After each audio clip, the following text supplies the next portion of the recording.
Welcome to Not Milk Never Milk. Subscribe if you're lactose intolerant. In this video, I will explain how to make pho with pho cubes. First, bring the recommended amount of water to a boil, usually around 4 cups per cube. Then, add your pho cubes to the hot water, stirring gently until they completely dissolve, creating a flavorful broth base. While the broth simmers, you can start preparing your fresh ingredients, ensuring everything is ready for assembly.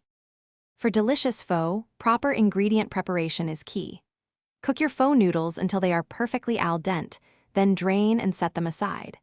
Next, thinly slice your protein, whether it's raw beef, cooked chicken, or firm tofu, ensuring it's ready to be added. Don't forget to wash and chop your fresh herbs like cilantro, basil, and green onions for that essential aromatic finish. Now for the exciting part, assembling your pho bowl. Start by placing a generous portion of your cooked pho noodles into a large, deep serving bowl.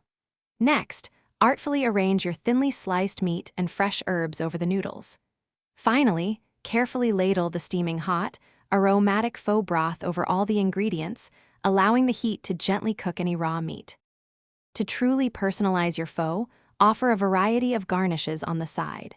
These might include fresh lime wedges, crisp bean sprouts, and a touch of sriracha or hoisin sauce for extra flavor. Feel free to adjust the broth's seasoning with a dash of fish sauce or a pinch of sugar to suit your preference. Serve your homemade pho immediately and enjoy this comforting meal. Thanks for watching. If this was helpful, leave a like and consider subscribing. See you next time.